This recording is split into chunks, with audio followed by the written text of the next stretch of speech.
Imagine a global economic storm: trade wars, protectionist walls. Now picture a nation steering through it. China's economy isn't just surviving. It's thriving at 5% GDP growth, powering 1/3 of global demand. But how? By leading the future. China dominates electric vehicles, robotics, and renewable energy, cornerstones of tomorrow's world. While others retreat behind tariffs, China builds bridges. The Belt and Road isn't just infrastructure, it's a lifeline for global growth, linking Asia to Africa, Europe to the Pacific. And as the US bets on isolation, China bets on us. Here's the truth. Protectionism may slow progress, but it can't stop it. China's green tech revolution isn't just about markets. It's about our planet's survival. The choice is clear. Will we cling to walls or build bridges to a shared future? China's story isn't just about resilience. It's a roadmap for all of us. China is not only very dynamic, it's the main trading partner of most of the world, but it's also technologically extraordinarily dynamic, and this is very, very important. Whether it's AI and DeepSeek, of course, we all know about that in the world, but also China is now the leader by far of electric vehicles. China is going to be the leader of the new robotics generation, the humanoid robots that are coming. China is the leader of renewable energy technologies. China is the leader in fourth generation nuclear power. The point is, these are the technologies that are needed all over the world for the green transformation, for climate safety, and for the digital transformation. So in my view, China's playing a role not only as a world major economy, of course, but also as a technological leader. I think, unfortunately, Trump believes in protectionism. I don't. I'm an economist. I believe in open trade, open markets, mutual gain. I believe that the U.S.-China trade over the last 40 years has been hugely beneficial, both for China and the United States.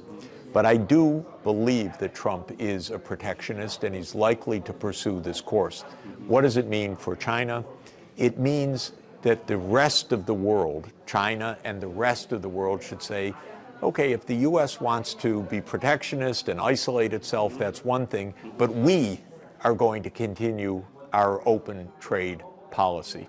So I'm hoping that China and, of course, the other countries of the BRICS, and I'm hoping the European Union, very important, and I know that the emerging markets and developing countries of the world all want to say, if the U.S. is protectionist, it doesn't stop the rest of us from still having an open, dynamic trade and finance relationship. That's how this should be approached. Of course, I'm trying to talk the U.S. out of protectionism because I don't think it's good for the U.S.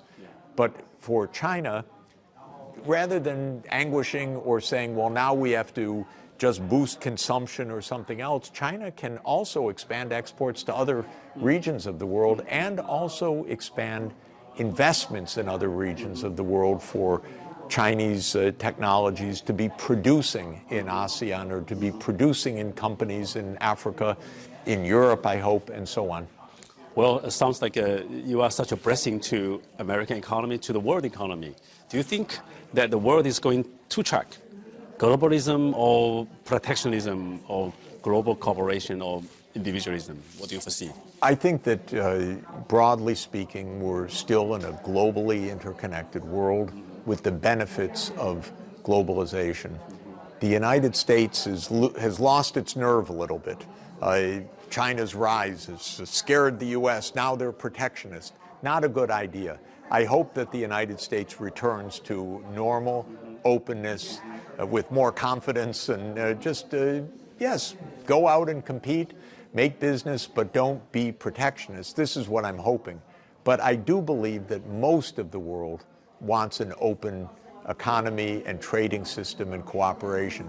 I should add that I'm a very big fan of the Belt and Road Initiative, because the Belt and Road Initiative brings technology, trade, jobs, finance all together to expand the world economy. And so I think what China is leading with the Belt and Road Initiative is extremely important for the world, but also excellent for China in building those strong economic relations with the rest of the world.